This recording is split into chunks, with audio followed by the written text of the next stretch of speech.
24 leaders of NCP Ajit Pawar's group has joined Sharad Pawar's NCP in presence of Sharad Pawar in Pune. And a big blow for Ajit Pawar in Pimpri Chinchwad. That is what we're learning of right now, Republic TV viewers. And some top leaders have also resigned from the NCP in Maharashtra's Pimpri Chinchwad, dealing a big blow to the party led by Ajit Pawar after a poor show in the recent Lok Sabha elections.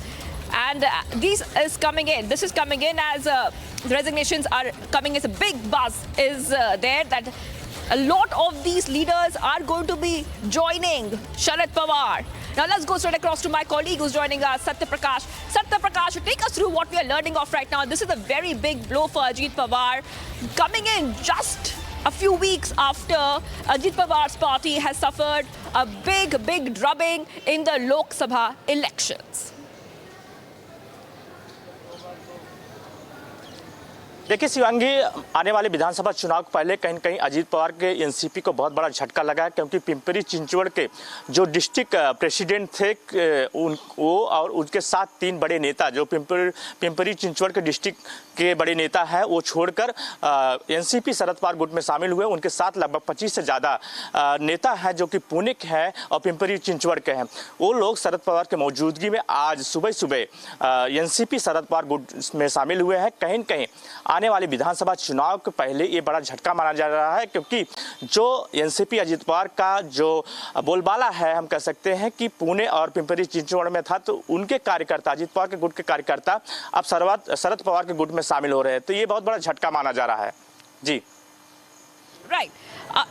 Take us through, this entire history. Ajit Pawar versus Sharad Pawar. The NCP faction was split in two parts. What does this really mean? And has any official statement come in from Ajit Pawar on these defections?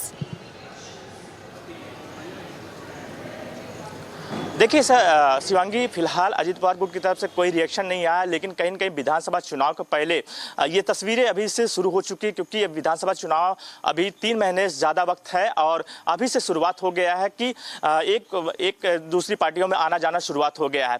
फिलहाल शरद पवार की तरफ से ये कहा गया है कि आने वाले दिनों में कई बड़े नेता हैं जो कि एनसीपी अजीत पवार गुट के हैं, वो जल्द ही शामिल होंगे शरद पवार गुट में। विधानसभा चुनाव के पहले अजीत पवार में कहीं न कहीं बड़ा सेध माना जा रहा है, खास करके पुणे में और पिंपरी चिंचवड़ में। अब देखना है कि अजीत पवार जो है उनके साथ जो नेता है किस तरह से संभाल पाते हैं, अपने साथ आगे ले चल पाते हैं विधानसभा चुनाव तक। फिलहाल शरद पवार कहना है कि आने वाले दिनों में एनसीपी अजीत पवार के गुट के कई बड़े नेता, कई बड़े जो अलग अलग डिस्ट्रिक्ट प्रेसिडेंट है, वो जल्द ही शरद पवार एनसीपी गुट में शामिल होंगे।